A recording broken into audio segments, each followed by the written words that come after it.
Aujourd'hui, je vous partage ma stratégie SEO complète pour 2024. Pourquoi appréhender 2024 dès maintenant? Tout simplement parce que c'est une année qui risque d'être chamboulée, notamment par SGE, donc l'apparition des réponses IA dans les résultats de recherche Google.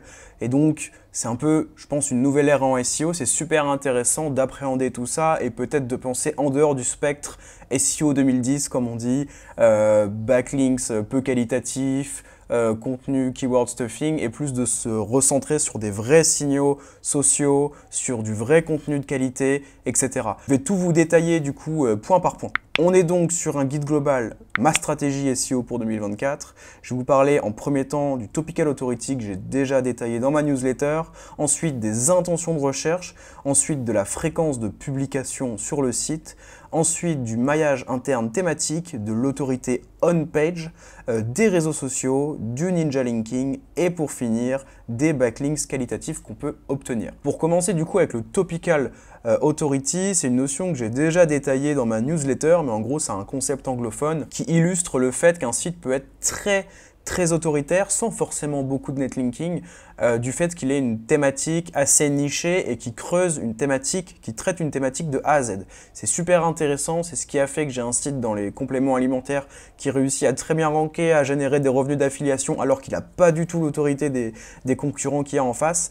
Vous pouvez aussi le faire avec un site multi-thématique, mais il va falloir, je pense, penser à une stratégie et de se focaliser sujet de niche par sujet de niche. Si vous avez un site dans les compléments alimentaires, peut-être commencer par traiter par exemple les BCAA de A à Z, tout l'informationnel autour, etc. pour que Google vous considère comme une autorité. Ça vous fera en plus du maillage interne super thématisé de manière naturelle. Et ensuite, pourquoi pas partir sur les autres compléments, la whey, la créatine, les oméga 3, ce que vous voulez. Ensuite, l'intention de recherche, ça c'est vraiment au centre de toutes mes stratégies SEO. D'ailleurs, à l'heure à laquelle vous visionnez cette vidéo, il y a sûrement la rediffusion de la conférence que j'ai faite pour House of Business de Romain Pirotte. C'était vraiment le sujet de la conférence pendant, je crois, quasiment même plus d'une heure.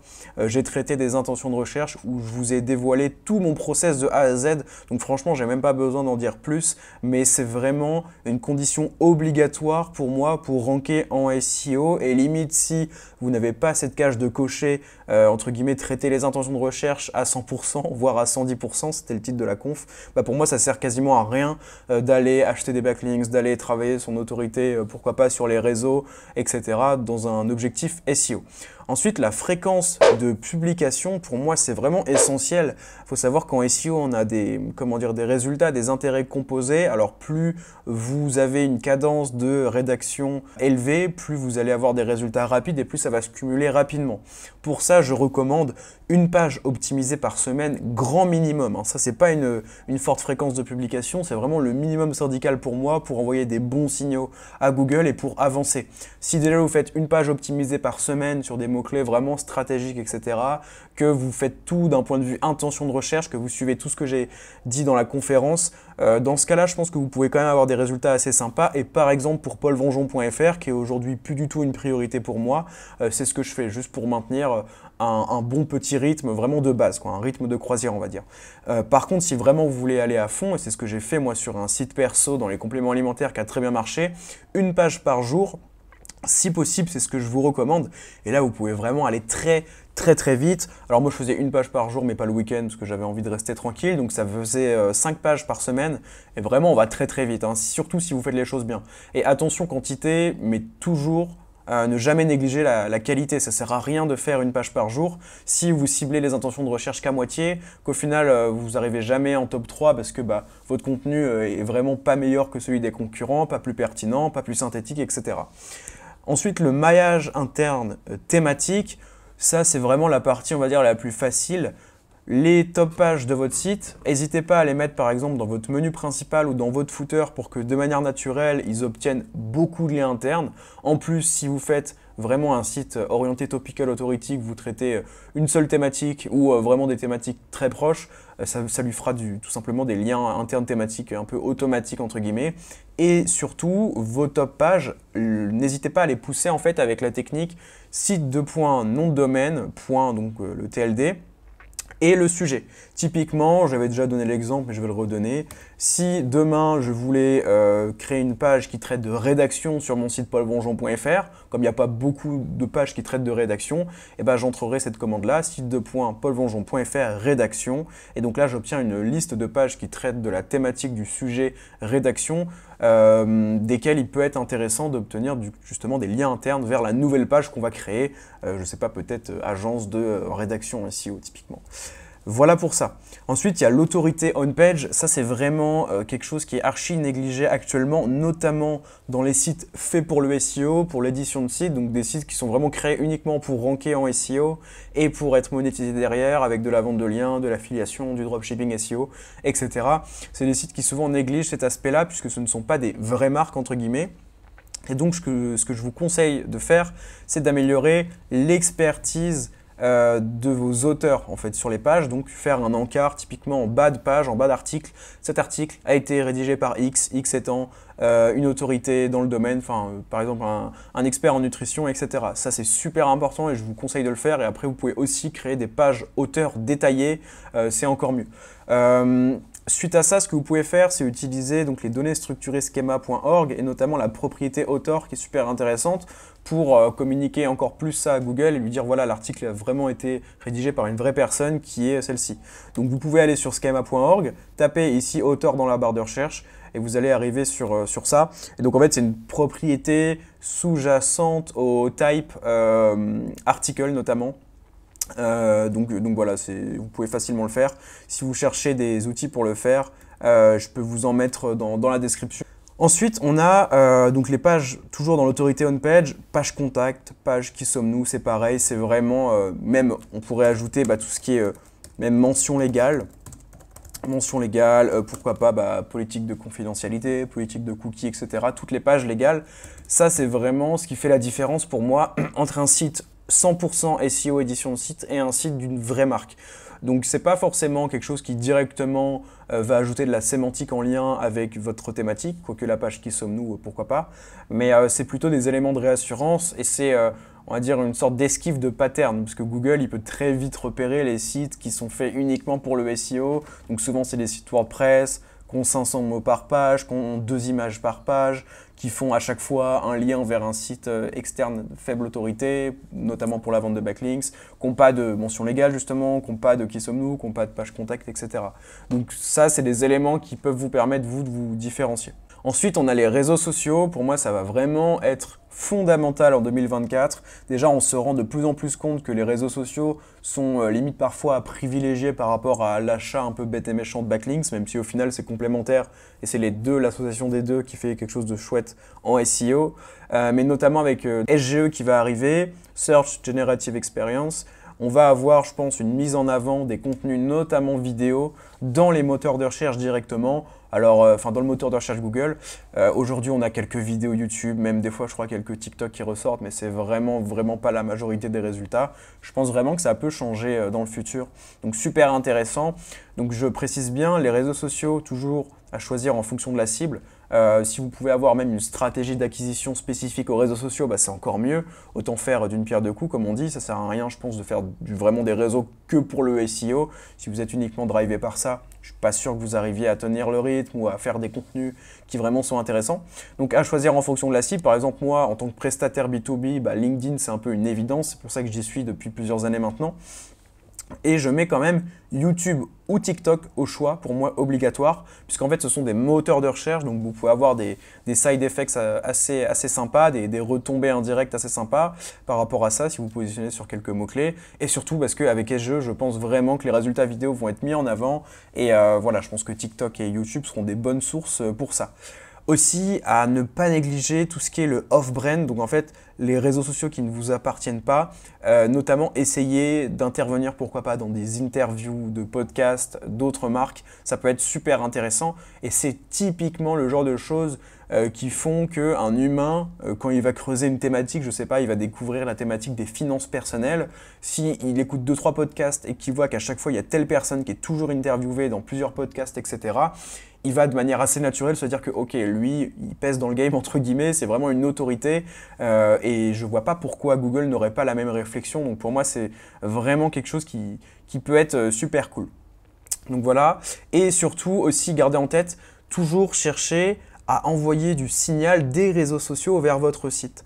Typiquement, moi, des fois, quand je fais des articles, je vais les partager sur les réseaux sociaux. Limite, je vais faire sur Twitter un RT plus like ou sur LinkedIn un like plus commente et je t'envoie la ressource. Et au final, ça génère du trafic referral en fait sur mes articles et c'est des très bons signaux. Pareil, si vous gagnez une position en SEO et que vous communiquez sur vos résultats SEO de manière publique, n'hésitez pas à dire bah voilà, je suis deuxième sur telle requête, comme ça les gens vont aller voir, vont aller cliquer, etc. Donc ça, c'est vraiment des signaux de vie en fait d'une marque un petit peu, tout comme plus vous êtes connu, plus vous avez de notoriété sur les réseaux sociaux et plus les gens vont taper votre marque dans Google. Et ça, pour moi, c'est vraiment un signal, on va dire, c'est un peu un saint Graal, dans le sens où quelle meilleure preuve que ça, justement, que Google qui voit qu'en fait votre marque est vraiment recherchée, que vous n'êtes pas uniquement positionné sur des mots-clés. Et c'est d'ailleurs ce qui fait la différence, encore une fois, entre un vrai site de marque qui a des résultats SEO en conséquence, on va dire, secondaires, qui fait la différence avec un site vraiment 100% édition de site où personne ne connaît la marque, où le site ça va être un EMD, donc je sais pas, trottinette-électrique.fr et au final on n'a aucun signal de marque par rapport à ça. Donc voilà. Ensuite, on a le Ninja Linking. Donc ça, c'est quelque chose que je vous recommande de faire au début de votre stratégie SEO. Et moi, c'est pareil, quelque chose que je vais faire beaucoup en 2024, que je fais déjà là en 2023. C'est vraiment le fait d'obtenir des liens, pas forcément do follow, hein, entre guillemets, mais plutôt des liens naturels sur des angles non optimisés, venant d'annuaires, de blogs, etc., de forums. Et donc soit ça vous permet d'obtenir tout simplement des citations, des fois c'est même pas des liens, donc bon c'est pas vraiment dans le ninja linking mais en réalité un peu, donc j'en parle ici, de voir qu'en fait votre marque a commenté tel article de blog, que votre marque est active sur Quora par exemple, sur les sujets de votre thématique, etc. sans forcément avoir de lien. Pour moi ça c'est super, et en fait c'est pareil, c'est pour imiter en fait le profil de lien, le profil plutôt d'autorité générale que pourrait avoir une vraie marque. Ensuite, on a les liens UGC, User Generated Content. C'est en général quand vous allez commenter des blogs, typiquement des forums, vos liens vont être marqués en UGC.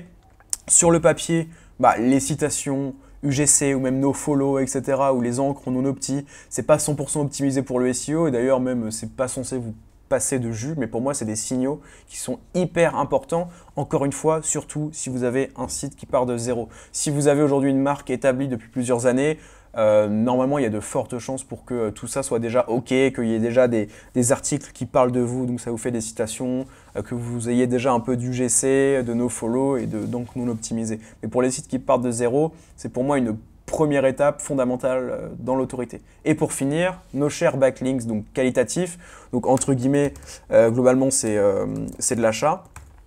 Là, je vous recommande évidemment Linkuma, je vous en parle tout le temps, mais franchement, pour moi, c'est une des meilleures options pour des backlinks pas chers. Donc en fait, on va dire Linkuma, c'est plus pour la quantité au début, plus évidemment qualité, hein, parce que si c'était que de la quantité, ça servirait un peu à rien. Autant faire du ninja linking, mais Linkuma qui est top, et iReferrer plutôt pour les backlinks, on va dire de qualité qui coûtent un peu plus cher, tout simplement car iReferrer ont des prix que les autres plateformes n'ont pas, et souvent des prix bien plus avantageux.